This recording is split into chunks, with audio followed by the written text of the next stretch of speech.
Oh, right. Okay, I think we're live. Coach Schuman here with Lenny Dandridge. You know, he's now our big star on Big Mondays. Um, Welcome to Football in the Kitchen Sink. I almost said Success for Life podcast, which is my own. That's what happens, you know, I guess when you're doing a bunch of different things. Absolutely. But now, how do I get? Let's see. Now I still have Derek up here. That's clearly not you. Hey, Wait. There we go. There it is. There it is. Big Mondays. Big Mondays. It's appropriate too because I'm shorter, so it looks good. Although I made you pretty close to as tall as me. Like I know. I was. It's definitely not that close. So yes. What's funny is as I was doing it, you know, you're swole, and as I was making you like taller in height, you were getting so swole. I'm like, you know, he's taking a whole lot of the whole entire. I don't know if I want to make him that wide in the picture. I want to. Yeah. No, so I kept you reasonable. You're a little taller than normal, but it's good. Funny. Oh man, so a lot going on, but not as heavy, obviously in football as you know, normal. But there was one thing that I saw that was interesting. I'm certain you didn't see this, but if you did, it's even better. So you know who Gus Malzahn is, the Auburn head coach, or have you heard of him? I've heard him. Yeah. Yeah. So he was fired in after the season, even though he's had a tremendous record there, brought him to a national championship. And what the interest point is not that he got fired, but the interesting thing is now he's the head coach at Central Florida. Oh. And 3 Auburn players have gone into the portal and transferred to Central Florida. And they think there's more going to do it. So what's really interesting, this is like kind of the first time that something like this on a possibly a scale level, like not like one guy who goes and follows his coach, but like on a possible scale level, and Auburn's trying to do damage control where multiple guys have gone into, and I can't remember who they hired as the head coach, but at Auburn, but they multiple guys have gone into the portal already, and 3 have gone right to where their former head coach is, and they expect multiple others that are probably going to do it as well. That's an unusual thing. So like when they came up with the portal, it was designed one of the reasons designed was if a coach gets fired, right? So in this case, this coach, and he's no longer there, I think the NCAA thought when they came up with the rule that the players, you know, have a free ability to go somewhere else without any penalties, which is really very fair, in my opinion. Very fair. I love it.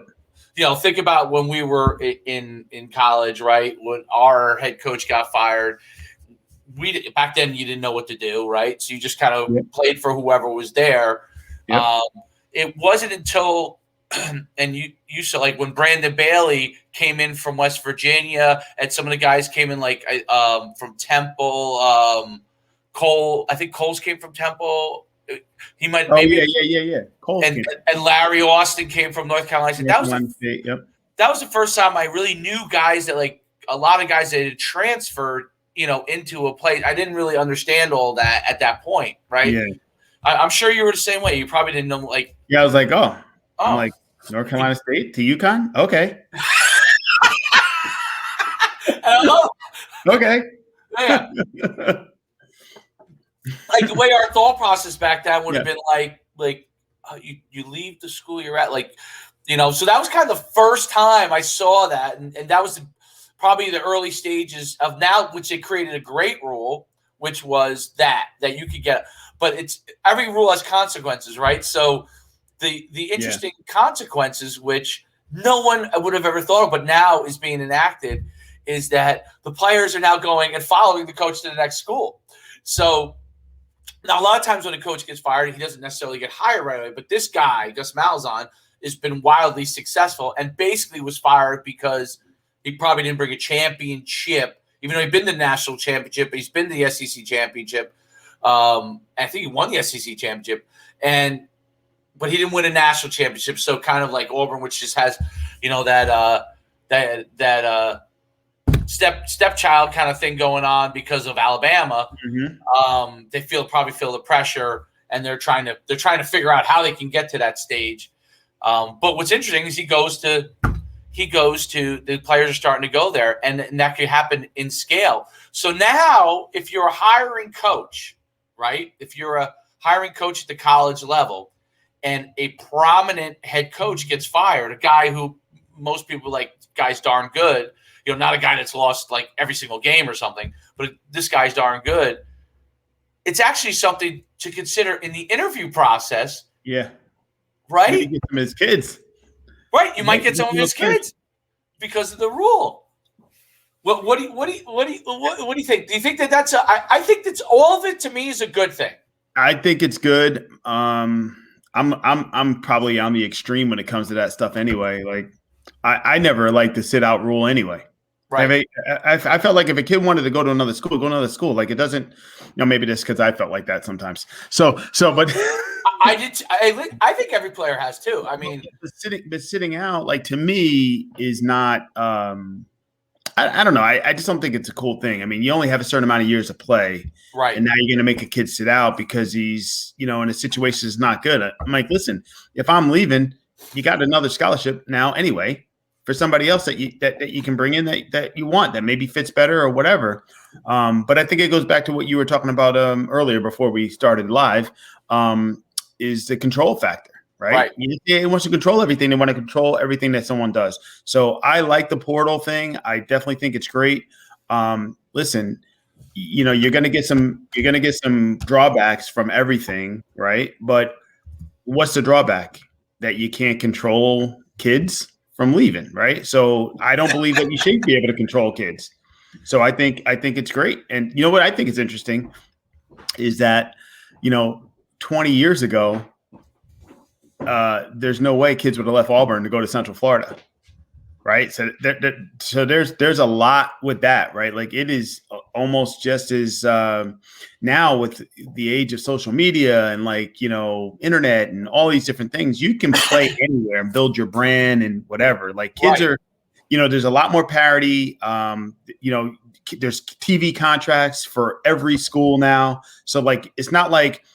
You go to a school and you're never going to get on television right now. Central Florida's on TV, UConn's on TV. There's all these TV packages with cable and all this other stuff. So kids don't feel like if they go to a school, they're just going to get lost somewhere. So, I think that's an interesting thing. 20 years ago, kids wouldn't be following the coach to Central Florida. Like they'd be like, no. I'm saying that. That's a great point. And yep. I think your point about, they should have the freedom. When I haven't been a coach so long, I always would think, well, it is my thought process used to be before I had a child was, you should, ride it out. Mm-hmm. People are getting soft on those kind of things. And when I had my son, I started to think about it also as not just a coach, but a parent's eyes. Right. Mm-hmm. And I started to think about it as if this was my kid, how would I feel if he was stuck at a place that he didn't want to be at? Well, mm-hmm. Yeah, I mean, that's not fair to anybody, right? So that doesn't work for anyone. And nope. The coach is there. That's probably not good for them too. You got a guy that doesn't want to be there. What's the point? Which I think most of the coaches now have adopted that attitude for the most part. That's why they're like, hey, if you really, they'll talk to him. They'll bring him in. They'll see where his mind is. If it's more frustration than actual desire to leave, then they'll try and work it out. If it's hey, he doesn't really want to be here, then hey, there's no point in keeping him there. And I think that's I think it's a good thing because it's created a weird dynamic for high school kids because recruiting for high school. Let's take the pandemic out of it because the 2022s and 2023s are up what's creek because of it, because they get extra. These guys are getting extra years, so there's always a trickle down effect on it. So I feel bad for a lot of the kids who are going to be seniors and going to be juniors because there's not going to be as many scholarships available. The portal made less scholarships available already, but I think there is a natural matriculation through the system. So, just like when we played, right? You had scholarship guys that were, you remember, like in camp, and you guys were, you come up for practice one day and you're like, where's John Smith? Yeah. He went back to Florida. What? Yeah. Like last night? You missed it. I didn't get the memo. Like, when did he go back to Florida? He's done? Yeah. And that happens, I guess, and I'm sure now, I can only imagine now it's like guys come in and almost every other practice is a guy that's no longer there. So I think that's an interesting part of it. Another thing I thought that was pretty interesting, and I'm curious your take on it. So do you know about how the NCAA eventually is going to have, obviously, guys be able to take advantage of their likeness and make money from it? Okay. And I'm for it. I love that too. Yeah. So, but I want to get a little bit of your take on it. So they're going to be, you're in NCAA. That's why NCAA football is coming back. Although there's been some problems with the video game, because I guess some of the schools could not work out the licensing, I guess, with their own players. But there's something going along there. But eventually, in the long run, I think it's a good thing. There's going to be a lot of kinks in the beginning. I look at it like, me personally, I look at it like there's going to be some issues. There are going to be some guys that do something wrong, or schools that do something wrong, or guys who do marketing deals for people to do something wrong. But in the long run, this will work out to be a much better benefit for the players. What's your thought for it? I don't know. My initial take on it is, maybe that'll. Listen, like you said, there's always going to be some shady stuff going on. There's always going to be under the table money and things going on. Like you can't prevent that, right? But I think that this will make for less of it, because now you're going to give them an opportunity, like kids who don't have, right? Like kids come from very poor backgrounds, or and now you give them get a chance to earn a little bit. So maybe they're less likely to get bribed or whatever else, or have any type of violations. Short of paying them, right? Like this is great, because now you're letting them have a piece of the pie, right? So I think it's good. I think it's more good than bad. I think there's definitely less negatives than positives, in my opinion. I agree with that. And see, I like this Pete comments, Midnight Bus.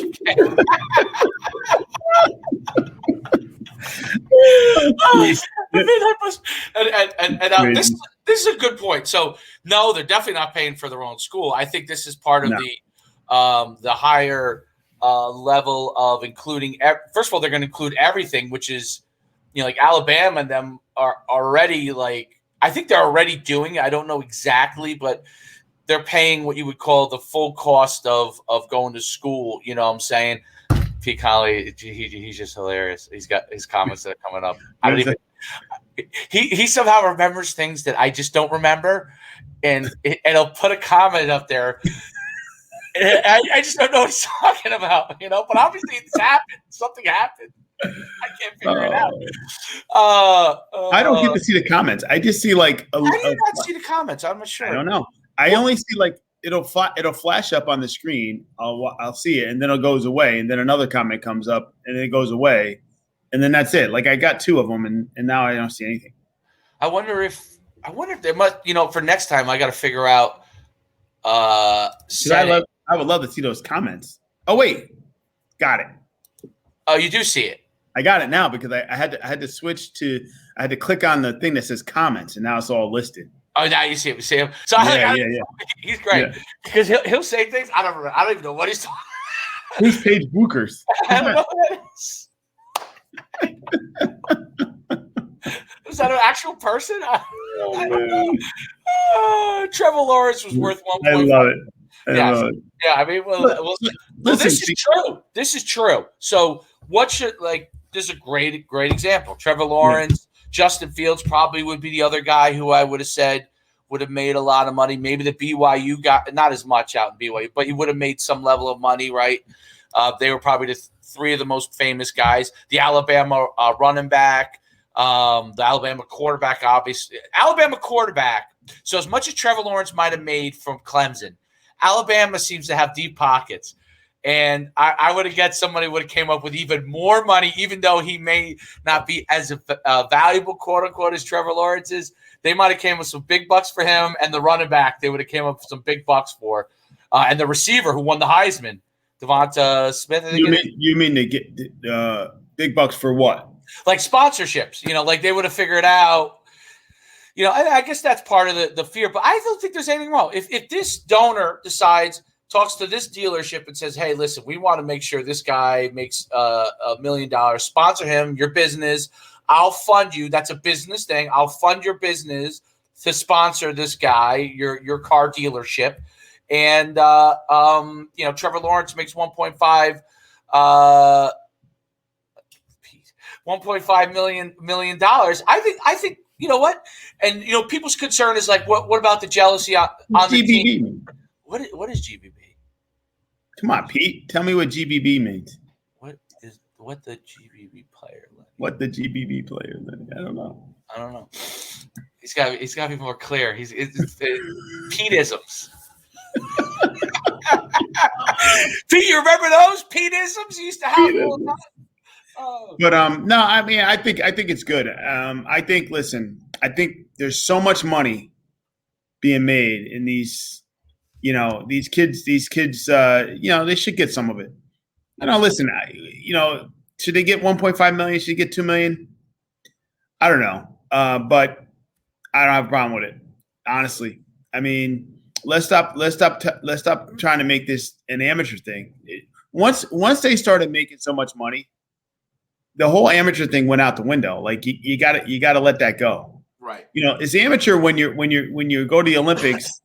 For what's that? What do they call it when they're on the the bobsled and but there is no more amateurism in Olympics. There's no such thing anymore. Right, but what I'm saying is like when it's a sport like like curling or something where like there's no money being made, then okay, you know what I mean? You know what I mean? Like if there's no money being made at it, then I get it. Ping pong, whatever it is, table. You know what I mean? But as soon as you start making money, what made money at ping pong? Do you remember the guy? And do you remember the guy who played? He was a receiver. He was just like a slot receiver, but he was also like this like great like downhill like skier. Oh yeah, Jeremy Bloom. Do you remember like that whole mess with him because he couldn't play ball or something happened? Olympics I remember that. Yeah, he ended up getting money for skiing, so then that made him ineligible to play football. And it's like, what the heck does that have to do? What are we doing? So I think going in this direction is the best way because now it's like, listen, make it what it is. Didn't Scotty Burrell have an issue with that? He was a baseball player, right? Wasn't Scotty? Wasn't there a whole issue where like he could only play pro in the summer, right? Wasn't there something like that? Because he was playing baseball. He was a pitcher. He was with the Blue Jays organization. But he couldn't play for the college team. Yeah, I know. It's like what are we doing? But listen, we can go around and around in circles about this stuff, but I mean, let's be real. Like, education, right? Why do most people go to college? Why do you go to college? You go to college because you just want to go to college, or do you go to college because you need a degree so you can get out and earn? Right. That's why you go to college. Right. So if your earning potential has to be tied to your sport, then you should get, that's why you should be there. You should be there for the sport. Now everybody can say what they want about that, and they can say, "Oh, well, you got to get your education." You can get your education anytime, dude. Like it's not like there's no rule that like after age 22, I can't. Right. It's, you know what I mean? Like I can't go to class. Shaq has a doctorate. Okay, now is a doctorate. Shaquille O'Neal. Shaquille O'Neal went to the pros after back then it was probably 3 years or something or whatever. Yeah, I think it was after his sophomore year. Sophomore year. Yeah. Okay. Obviously, he didn't finish. Went back because he promised his parents he would finish. Went back while he was a pro, finished. Then he went back, got his master's degree. Then I think when he was in his late 30s, he decided he wanted a doctorate. He's retired, and he went and got a doctorate degree. So now he's Dr. Shaq. So obviously, if he what has Shaq made in his career? $500 million. If someone could go make $500 million, he could probably, in the end, be the most educated person in the world if he really wanted to, because he has the money to just go and pay to go and take the classes, finish the degree, and move on to the next level. It's Pete knows the schools he goes at, Barry University. I mean, Pete, how do you know these things? I love it. I don't know how you know it, but I think that's like you're 100% right. You know what video used to bother me? I don't know if it bothered me, and I don't know why it bothered me so much, but I just feel like it was a lie. The NCAA, and they still use this video, does this video that 99% of us are going to go pro in something other than our sport. Oh, yeah. Yeah. Isn't that the most deflating video? I know. Like, we already know that we're going to college, that most of us aren't going to make it. Can't we still have the dream of that we can play pros? Why are you killing the dreams? Why are you killing our dreams, like with a commercial, so high school kids can watch this stupid commercial? Listen, I tell you what, man, and I don't know, maybe this is unpopular. College football, is a lot of work, and it's hard. It's mentally draining. It's, when things aren't going the way you want and you're out there and you're killing yourself, you're getting banged up. If you don't have a dream, do you really want to do it? At least me. I mean, I don't know. I can honestly say that if I wasn't holding on to that dream, or if I didn't have that money tied to it, right? Would I still want to play? I listen, so some of the motivation is the dream. So don't kill the dream. Kill the dream. Don't kill the dream. Don't kill the dream. When you were a kid, I'm guessing, and you can tell me I'm wrong. One of the things you would write down is you wanted to be a pro football player. Am I wrong? I wrote it down all the way through high school. I was the same way. I wrote it right down. I used to say I was going to be an Olympian in track. Obviously, I was highly illogical. But that is great. But it's funny because as a kid, I went to national championships in track as a kid, in the youth stuff, and I would be in the finals. My wake up to I was very good at track, but maybe not going to be an Olympian was when I went to the national in 8th grade. I had just in the hurdles. I had just walked. Two of the guys ended up being Olympians, by the way, that I beat at the time. Obviously, I was physically very mature as an 8th grader. Yeah. That is great. But I waltzed through in the high hurdles and they just have the 200 intermediates in 8th grade. And I won the regional championship, which was 5 or 6 states. And I went down to the national championship. And I'm like, I'm going to win this national championship. And it was the first time that every kid in every lane was my size or bigger. And I was like, holy cow, they're all as big as me. Wait a minute. I was always the big jack, fast. And I was like, whoa, this is going to be and the high hurdles, I didn't run well because I was so excited. I was actually, I was a very good, just like you, I was a very good competitor. I was so jacked up, I was too jacked up. I was on top of the hurdles and I clipped it and I didn't run a great race. I would get too amped up. That's kind of how I was. Some people would retract. I would get way I was so fired up. I was going to tackle somebody, and that's how I ran. And the intermediate hurdles, which is 200, so you have to be a little more calm when you run it.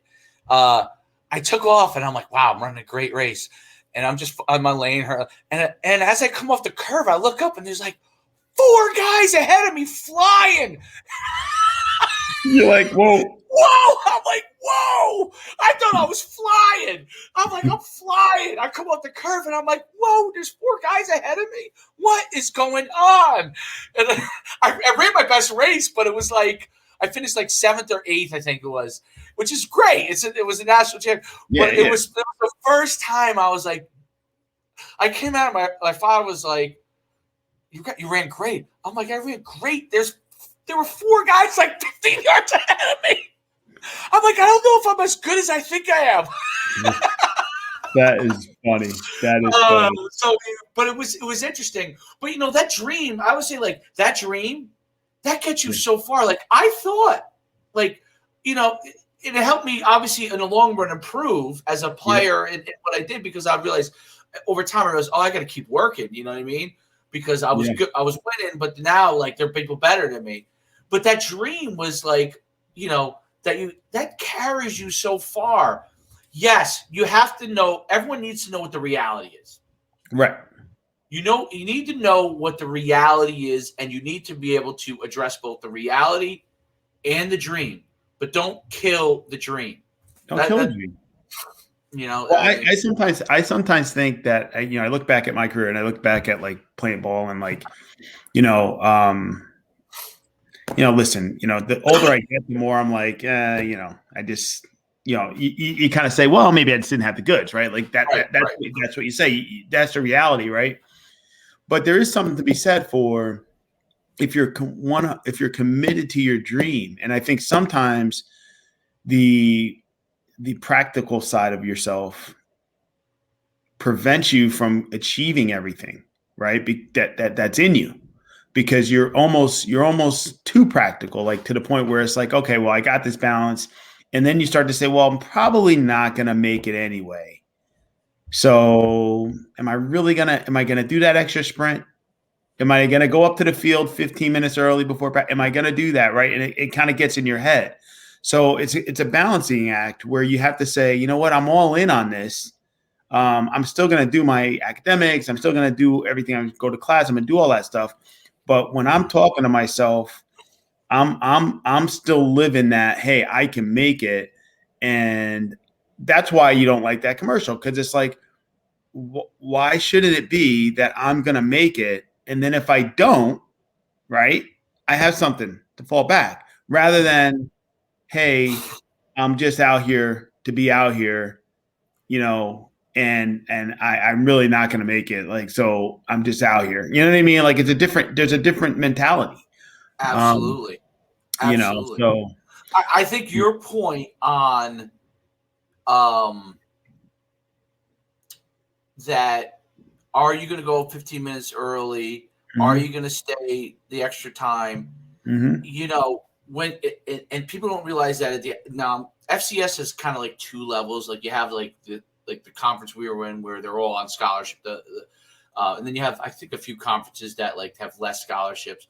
But the ones that are all on scholarship, like ours was the Yankee Conference and the Atlantic 10, now it's the CAA. Those conferences are very close to being Division I, and players every year go to the pros. Okay. Yep.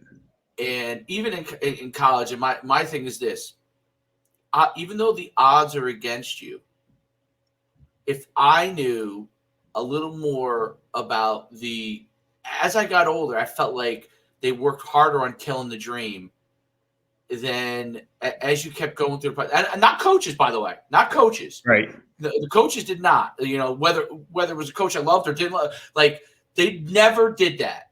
They were trying to get you better. What I came to realization is that everything around you would tell you, and maybe even sometimes your parents, okay, not intentionally, they just wanted you to make sure you did what you had to do at school, but unintentionally could drop things in your head that says, hey, you're not just a football player. You're, all those kind of things. And your point about, in some cases, that little bit over the course of 4 or 5 years could be the difference between you. I'm not even saying that you become a pro for sure, but getting into a camp, getting an opportunity, and not getting an opportunity, So now when you get to non-scholarship levels, that's just a whole different thing because it's a lot. I think at that point you really are playing for the love, and I respect those guys because they want to play college football. That it's so hard. But there is a Division III guy that's going to be drafted this year, and you never know. But I think putting in that time, do those outside factors weigh down you? I think it actually does. And I think a big thing that I would have never thought about until I got into the last, I would say 5 or 10 years, is that it's important to foster both of those things at the same time and make sure they understand that you should be doing everything you can to make your dream happen. And you should be doing everything you can to make sure you do what you need to do in school to get to where you need to be for that. And those things can coexist. Yes.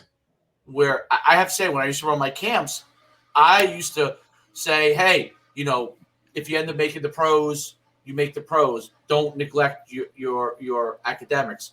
Now my approach is you need to work as hard as you can to be the very best you can for what your dream is as an athlete. Whatever that highest dream is, you got to do everything you can there. And at the same time you're doing that, you need to do everything you can academically. So you take care of both bases at the same time. So you put yourself in the very best overall situation no matter what happens. Yep. You're in the best overall situation. If you're ready to be a pro because of that, great. If it doesn't work out at that level and somehow you don't make it, you also are in a position to get a great job, get yourself in a good situation. And I don't know. What do you think? Yeah, I mean, I think you're spot on with that. I mean, listen, if you're gonna make to the pros, right? Like, you can't leave anything out, right? Like you have to exhaust it, right? Because it's the elite of the elite, the best of the best of the best of the best, right? So, whereas this might come out, I don't want it to come off wrong, but you need the A+. Absolutely. Right. Whereas your academics, I'm not saying don't cheat for the A, but if you get a B in your chemistry class, you're still okay. You get a B in especially if you're an FCS, or if you're not you're not I mean, how many, there's only you got Lawrence Taylor or Walter Payton or these guys, right? So I'm saying is those fringe guys that are kind of just making it or whatever, not superstars, right? You need an A. You need A+. You need to give A+ effort in order for that to happen. So, also it depends on the kid, right? Where they are academically, what their strengths are, all of that stuff. But I think you're right. I mean, you got to go all in with it. Otherwise, you can't expect the results to be, what you would want. So, absolutely. And then Pete brings up, this is a good point. Okay, and it's a fair point. So my whole thing on this is it has to come from the kid. So the parent exposes him to the different things. In the end, if the kid doesn't enjoy it, as you always have to keep asking your kid, we're doing all this. Are you enjoying this process? Is this something you want to do? Right. And if you're jamming football or lacrosse or whatever, or soccer or whatever down his throat, and he decides that he doesn't want to do that, and you keep jamming down his throat, and he'd really go and be in the wants to be in the math league. Well, you need, put him in the math league, what I'm saying? And the one thing I think that part is important as a parent is it has to come from the kid. And early on as a youngster, he doesn't know. You expose him to everything. He starts to figure out what he wants and what the things he likes to do. And then, when he confirms that he really wants to start to become good at something, you do have to push him along a little bit. Now, overbearing, making him do something when he's all the time, no. But you do want, once you get to high school, I think when he's young, you can get to a certain point. If he wants to push himself to the max, great. If he is a little bit hesitant, let him enjoy it. He'll be ready when he's ready. If that is high school, then you start, but once he comes to a sport, let's say in high school, and he says, if he has a conversation with you and says, hey, Dad, I'd like to play college football, then that's, to me, is hey, this is what we need to do. These are the things that you need to do. If you're willing to do that, we can have a conversation about college football.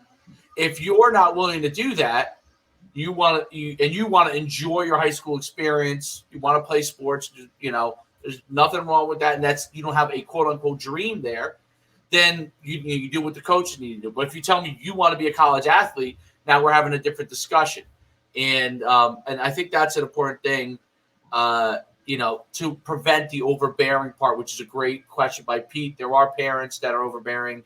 You don't have to look any further than what was the quarterback who played for USC who ended up having all those Marinovich. Yeah. Marinovich. Right? Like his father probably wanted it more than him. And ultimately he struggled with that from a mental side standpoint. But also knowing your kid, it's important to know your kid, to know that like he's the kind of kid that can get pushed. Or he's the kind of kid that, as much as you love your kid and you want him to do something, sometimes you have to take a step back and say, he's not there yet. Okay, that's fine. Take a step back. He's not there. Let's revisit it next month, next week, next year. See if he's there. If he's not there, and that patience is Pete's on it. Marinovich right away. Tom Marinovich right away. So I think that's a important side of it, and I think that kids going in and figuring out what they like and helping them get exposure to it ultimately helps them figure out what they want to do. They may not want to do what you want to do, but there is something that they want to do. I mean, that you could take it to the bank. I always talk from more of a sports standpoint, but it may not be there's something they want to do. You got to figure that part out. The only thing I'm not letting them do is become a full-time gamer. That's the one thing I ain't letting them do. Like, if they want to play some games for fun every once in a while, I have no problem with that. But full-time gamer, like when they start to talk like that, I feel like, you know what? You become an adult and you want to be a full-time gamer. Hey, you're over 18 and that's what you decide you want to do. I'm no longer over you, but not as a kid. I think I personally think it's possibly detrimental to them in a lot of different ways. If it's not, if it's not understood what can happen to them, because they don't know what's happening to them in that. Right. Now, if they're an adult and they choose to do it, hey, more power to it. You want to be a pro gamer and you're 20 years old, I can't stop you. And that's the life you chose. You asked me for. Yeah. You do what you want when you're an adult, but no, you're not gaming. Not gaming. I'll throw that thing right out the window. Oh yeah. You can play a little bit, but yeah, I'm not on board with that either. But I want to shift gears. I don't know if you want to stay on the topic. I want to shift gears, and this just kind of popped in my head because somebody texted me. I forgot who it was. A friend of mine was asking me. So NFL, JJ Watt. So JJ Watt, wants to be on a contender, which I don't know if Arizona's a contender, right? Like that's what he said. He wanted to be on a contender. Yeah, I mean, they're a playoff team, but are they really going to win a championship? I don't know. Yeah. But anyway, he brought up a point. He wanted to know if JJ Watt is already a Hall of Famer. So my knee-jerk reaction was yes. That was my knee-jerk reaction. But I just wondered what your take is and like what your standards are for Hall of Fame. I have a little bit of a different take on Hall of Fame than maybe some people, but I don't know what you thought. Well, my thought process is this: he's a Hall of Famer because his production through a certain time period was super high. Yes, super high. When you start to address like length of years doing it, like I don't know if he will get their length of time doing it. Yeah, but I think his production in a certain time period warrants Hall of Fame. The one thing I would bring up is this: I do feel that obviously the NFL now, I don't know how many years it's been, but like you're at 100 years, and you starting as you're getting 100, you have 100 years worth of players that might have won. I think it gets harder and harder to get into the Hall of Fame, because especially like there might be players from like the 80s and 90s that you could say maybe did for a short time period somewhat similar to J.J. Watt, but maybe aren't in the Hall of Fame for whatever reason. And the farther they get away from it, the less likely they are. That was the whole argument with Drew Pearson finally getting into the Hall of Fame. Yeah, that was overdue. That was overdue. Right, but he was hurt by the level of production later year receivers. Yeah. He didn't get in right away. And then as you got into the 90s and the 2000s where guys are starting to put up bonker numbers, and then you're comparing. So the question becomes, because you have to wait 5 years. Whenever he retires, whenever that is, as he gets to the time when you're getting compared with the modern players are more guys producing at a higher level, and does that become an issue? Let's say sack production. I don't know. I'm not saying this is going to happen because I don't think it will, just because of the way the game is now. But let's say sack production goes through the roof and you got multiple guys getting 18, 19 sacks every year. It could make it hard 5 years down the road for them to take a look back at J.J. Watt when they compare him with other guys in similar situations. Yeah. But my instinct says right now, yes. Just like I think Cliff Branch, I don't think he's in the NFL Hall of Fame, right? He should be. So, yeah. So here's the problem, and this is my whole take on the Hall of Fame, right? Like, J.J. Watt's a Hall of Famer, without a doubt, in my mind. Like, that is it. Because, first of all, you can't look at numbers, and you can't look at numbers specifically outside of the generation, right? Like, you got to look at numbers in the generation, because as the game changes, numbers don't matter. Like, if you went by numbers, like Lynn Swann doesn't belong in the Hall of Fame. Right. If you look at numbers, now his numbers are fine for his era, but like compared to this era, like, are you going to tell me, I don't know, Terry Bradshaw? Pick any receiver now. Right. I would say Terry Bradshaw's like 50% passing. If you can pick you can pick like an average middle of the road receiver now. His numbers are going to be way better than Lynn Swann's, right? Is he a better receiver than Lynn Swann? No, he's not.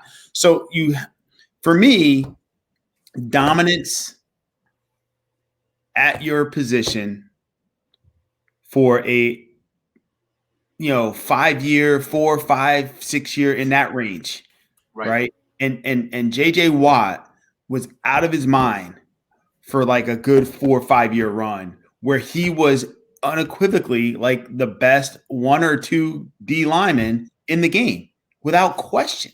The dude won Defensive Player of the Year 3 years in a row, right? So like to me, for that moment in time, he was the best. So like if you're ever the best in an extended period of time, not 1 year, not 2 years, like 3, 5 years where you're just like that good, then to me, that's what makes a Hall of Famer, right? Did you affect the game in a way that made you the man for like that period of time? Like what Aaron Donald is doing right now, Aaron Donald is a Hall of Famer, right? Like, because he's right. But like, I put more stock in that than the guy who is never the best, but he did it for longer. That's me. Like, that's how I look at it. Because how about Bo Jackson, who's not in the NFL? I want to remember.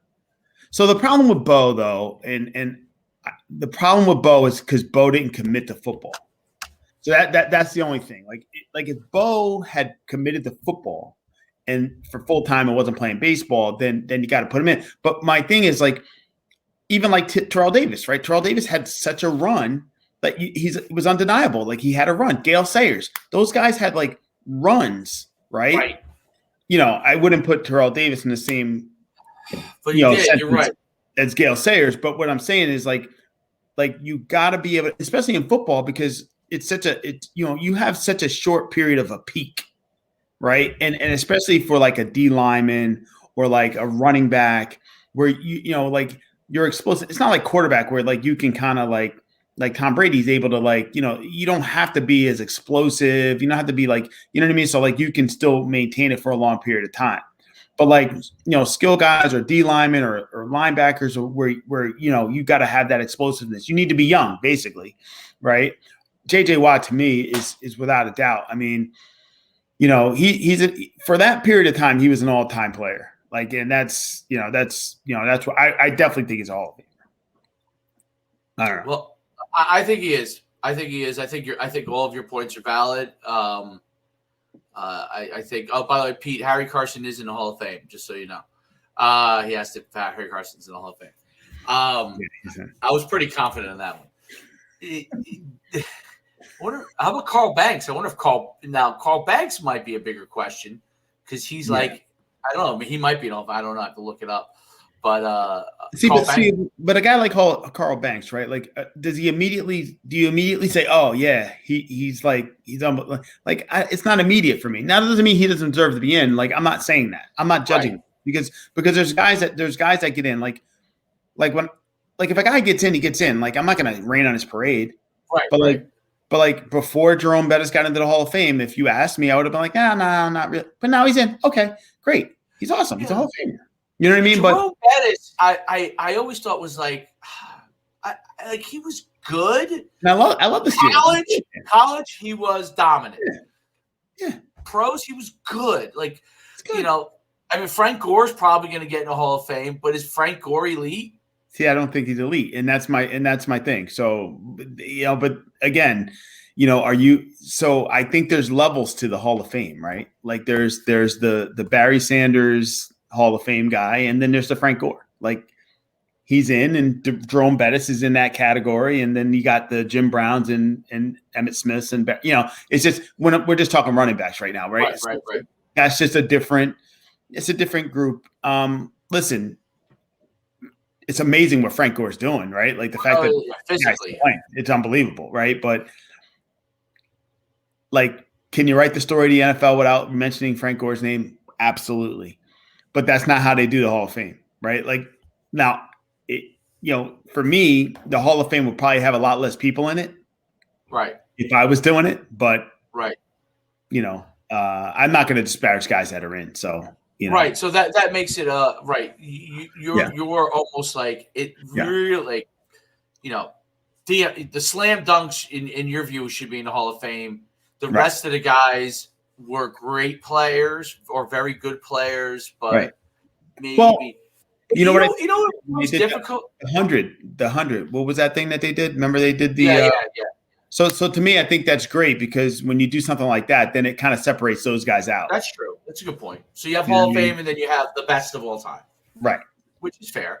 I think it's fair. I think it's very fair. And from a marketing standpoint, it is good for the NFL to have more guys in than less because it creates interest in the people's teams, right? Yeah. My player from my team got into the NFL. I come out to Canton. How they have the fans there. Everybody celebrates those players from those teams. You have, fans that. So it makes perfect sense. But you're right, how they separate it out. All right, I know you got to run. One last thing I want to bring up. Go ahead. Yep. So I thought it was really interesting. Chris Sims has remember we were kind of talking about the quarterback thing, that it wasn't like Chris Sims has come out with some toss it on its head type of stuff. I think I heard something. Go ahead. Tell me. He thinks Kellen Mond is better than Trevor Lawrence. Wait, who's that? I don't even know. Texas A&M quarterback. Wow. I'm sorry, dude. And I wouldn't have thought that. I don't even, honestly, I know who he is because I watch a lot of college football. Yeah. But I wouldn't have even thought that was a thought. Okay. I haven't even heard his name. Like, he's not in anybody's top. Sims has dropped. So he started dropping some things that are interesting. And then obviously he said that Zach Wilson is the number one. Okay. So now he's starting to, he was kind of saying that he thinks Trevor Lawrence is maybe 3. And This Mon kid is second? He has Fields above some of the guys that, remember we were saying Fields was dropping. Yeah. Well, he just, I don't know if he's throwing things out there because it definitely generates a lot to write about. But he said, I'll just kind of read what he said, and that's the only way I best could do it. So Chris Sims.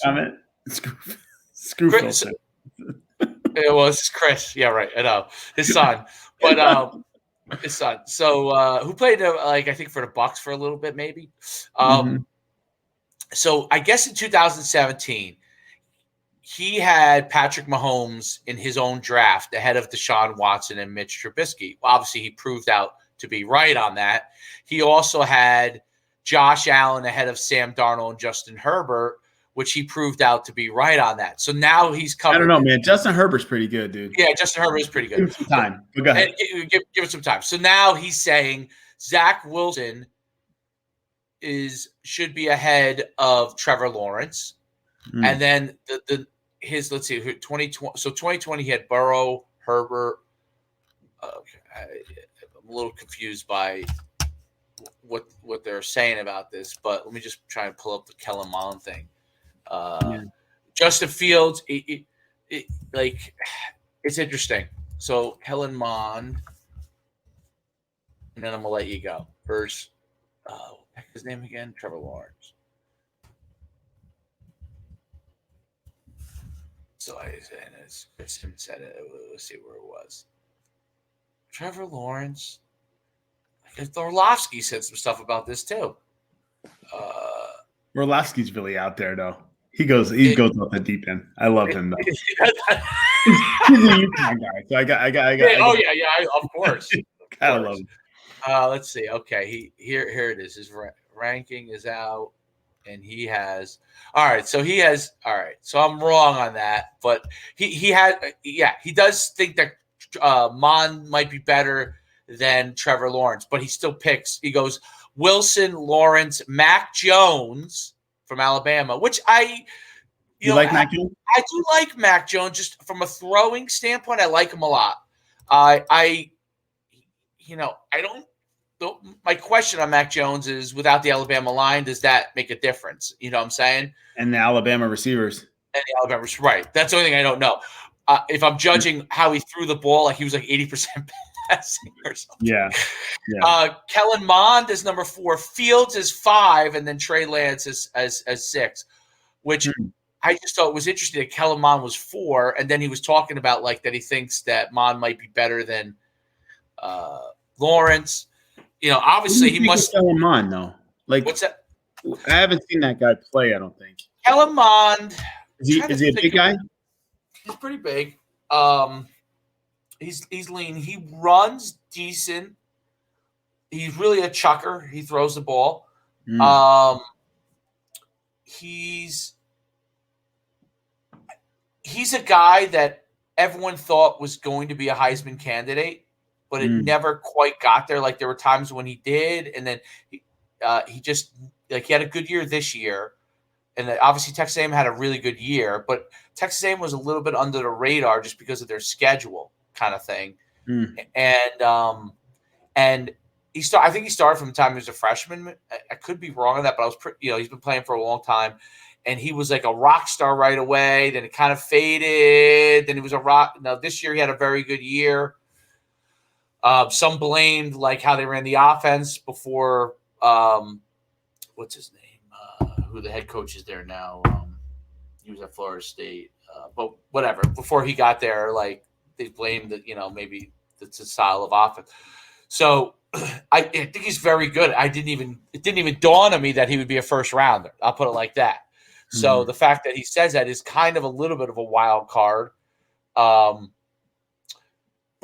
the bigger point is this. I think it goes to what we kind of said, like the quarterback thing, even though all of these guys may be really good. You know what I'm saying? Right. There's no slam dunk per se. Where are you going to land, and what situation are you going to be in to make it better, right? To make you have some success. Jury's still out. Like, what's going to happen with Sam Darnold? They can keep him with the Jets. Is he going to go somewhere else? Is he going to end up being a player? Is he not? We don't know. And it's not fair always to the number 1 pick because the number 1 pick goes to the worst team. The guy who ends up being the 20th pick is going to the better team. So if he gets an opportunity either through injury or, for example, the guy who got drafted to the Packers in the first round, who's backup to Aaron Rodgers. Oh yeah, what's his name? Jordan Love. Is Love better than the other guys, or if Aaron Rodgers, at watching him prepare, right? Mm-hmm. And seeing how he does things. Is that a mentorship program in itself that develops Jordan Love? And now he steps into a good team. Let's say he retires, right? And if Jordan Love is good, he steps into the team. And if he becomes a starter, and then you go say, wow, Jordan Love is better than XYZ. It's also goes some argument of even with Brady. Brady, as a sixth rounder, had he early on gone to the worst team, for example, would he have had a chance to become Brady? Did going to the Patriots, having a little bit of time under Bledsoe, who was people underrate Bledsoe, man. He was good. He was good quarterback. Okay? Good quarterback. Really good quarterback. Like, he won a lot of games. Like, the only reason maybe he didn't win a Super Bowl may have been because he got hurt and Brady turned out to be a little bit better at the time. But Brady having that time to learn and be in Bill Belichick's system, I think it's funny where everyone's like, oh, well, it shows that Brady is better than is the reason. Brady, I think, became the reason, but wasn't. And initially, it took time, and that development was a key. Now he almost becomes more important than Bill Belichick is once he's developed. I don't know if that makes sense. I would like to see, and listen, I'm going to go over a little bit here because now you're in my wheelhouse. So I would have liked to have seen what would have happened with Brady, and we're never going to know. But after they won those first 3 Super Bowls, and I think anybody who knows football would say the reason behind those Super Bowls was less Brady and more the defenses, they had a lot of really good defenses, and they were more of a ball control. Like, it wasn't like, Brady was lighting it up in those years, those first early years, those first 3 Super Bowls. I think it was 01, 03, and 04, right? Had Brady, in 2006 left the Patriots, like 2005, like then what, right? Would he have still developed into? We don't know. Like, I still think he would have been a very good player, great player, maybe, but I don't know about this, right? Like, it all worked together for him and Belichick. It just it was a synchronicity that they had. It just worked out. But I have a question. So I'm going to get back to Sam Darnold, and it's only because I'm hearing about it on the radio, right? We're here, right? Right. Baker Mayfield, Sam Darnold, right? Sam Darnold goes to the Cleveland Browns in the draft. Baker Mayfield with the Jets. Because right now people are thinking Darnold's a bust. He's a lot of people, not a lot of people aren't, but a lot of people are. Like, he's a bust, give up on him, whatever. You take Sam Darnold and put him on the Browns, who weren't a good team, but they had a lot of pieces, right? They had a lot of really good defensive players. They have a great running game now. They have some receivers, and now they have a coach. You put Sam Darnold in that same situation. Do you think Sam Darnold would be as good or better than Baker?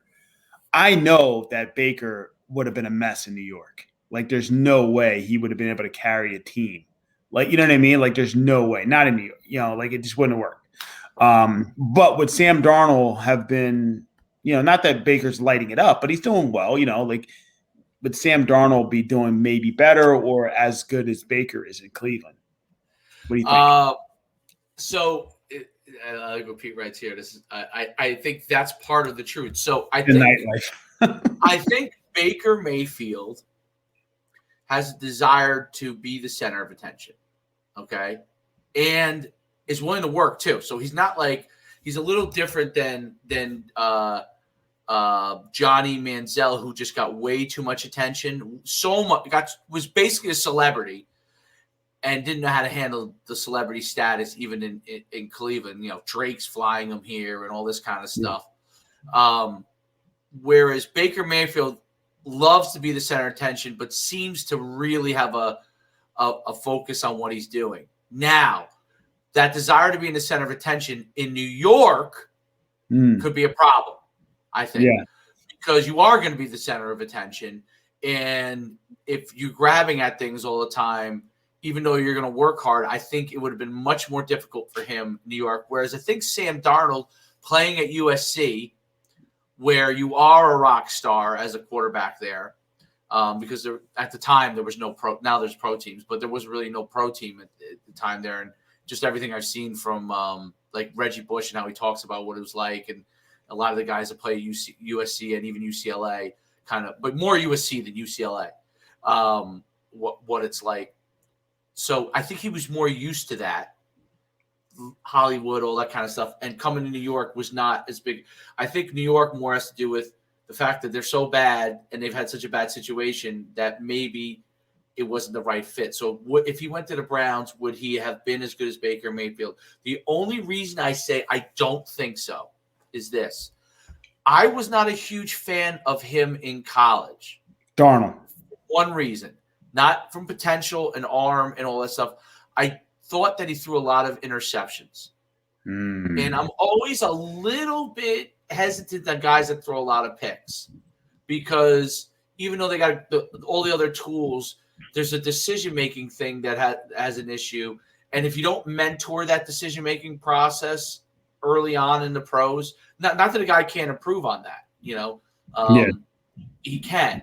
And in the old days, they threw more interceptions half the time than picks than touchdowns as it was. Now they do a much better job of mentoring that decision-making process. So could that have gotten improved? But that, I think, if you look at sometimes his failings in the Jets, it's always a bad timed interception. And I think that is where going to a bad team would go to haunt him possibly everywhere. Whereas you go to, like, let's say a Belichick early in your career. I think even if you had that mistake early on, there's a chance that can get improved, because he can really work that out and focus on your process, which I think he is great at. Like, and there are other guys like Andy Reid, probably like that. Those are the benefits that Mahomes and those guys have when they get with a guy that can work out these things in decision-making, quick decision-making that helps them as a quarterback. I think it changes how they play at the quarterback position. And I think Baker Mayfield came in with good decision-making process to begin with. Yes. So there was less work that had to be made as a quarterback in that part. That was where I was a little bit more confident with him than like Sam Darnold. That, he was the Heisman Trophy winner, and if you look at his passing percentage, his his touchdowns, he was unbelievable with that.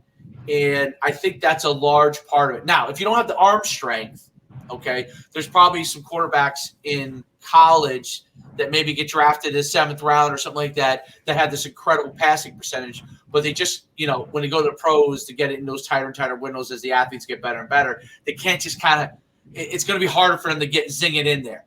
It's like with like the 7-on-7 club, right? Yeah. Like, we all have good quarterbacks, but there are some guys that really can just, like, all of a sudden, like, they need to get it there now. They make the decision and zing it there now, and it's not like being the pros, but they can handle tighter coverage better because they just have that cannon that can get it there now accurately. So I think those are factors, and so I think that those, and it was Pete brought up an interesting point. I think this also goes to Tim Boyle, who we represented when I had the agency, who played on first and went to Eastern Kentucky. He's actually the backup at the Packers. I think he's a good example of the fact that he's still ahead of Love. He's a good example of being with Aaron Rodgers for the last few years, learning from him, has elevated his game, and he was a guy that had been known for having a cannon, tremendous athleticism, but had threw decent amount of picks, like had some decision-making issues, but had all the tools. He was 6'4", 230, like he was, could run everything. And I think that those mentorship things, Brady being under Bledsoe with Belichick, the Packers with the guy who's their head coach, with Aaron Rodgers, to ask questions to see the questions that Aaron Rodgers asks in a meeting. You're taking notes on that, right? And as a quarterback, which is the most studious position of all, you can learn a lot of things and now you enact it in practice and you make your decision-making better, can elevate you above a guy who has all the talent in the world, but now at the NFL level maybe isn't learning as well for whatever reason, doesn't have a guy to mentor him, not from a Billy standpoint, but someone that works with him or a quarterback above him. That was the argument in the old days for taking your first-round draft pick quarterback like Aaron Rodgers was behind Brett Favre and sitting him for a few years so he could see what goes on. That was the old argument, which I think there's still some validity to. They can't afford to do it anymore. You can't afford to – you got the guy, he's got to get into the mix. Yeah. You got a fast mentorship. Like, there's no time for it anymore because you're spending the money and the cap and all that kind of way it all works.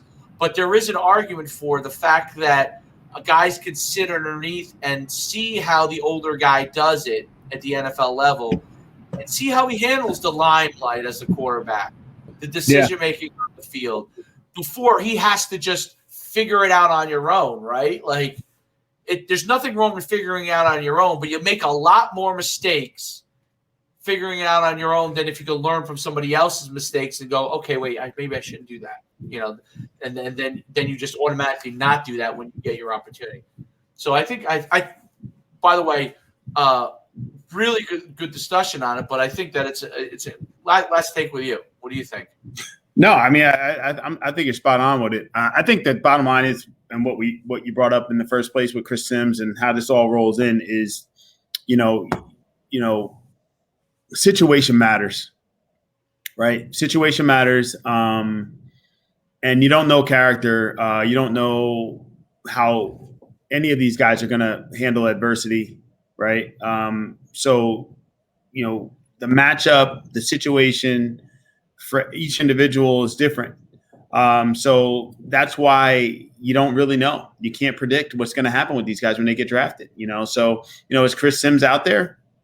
Who knows? Maybe he's just trying to write, get interesting stories, or maybe he's onto something, and who knows? But that's going to play out. That's going to play out. But I don't think that anybody can. Thanks, Pete. Appreciate it, brother. I don't think anybody can predict this stuff, right? And, especially with quarterback, it's such a mental thing, and have to be in the right situation. So. Great topics today. Fun. Yeah, absolutely. No doubt. Great job. Great last take. Appreciate it. I'll let you know for football in the kitchen sink. Big Mondays. Yes, Big Mondays. Just like the old basketball Big Mondays. I don't know if they still have it or not. Get the week going, man. Right? Remember that Dickie V Big Monday? I do remember that. I don't know if all right, my brother. Hey, it's great having you on. Thank you. We'll see you soon. All right. Appreciate you, Coach. Take care, brother.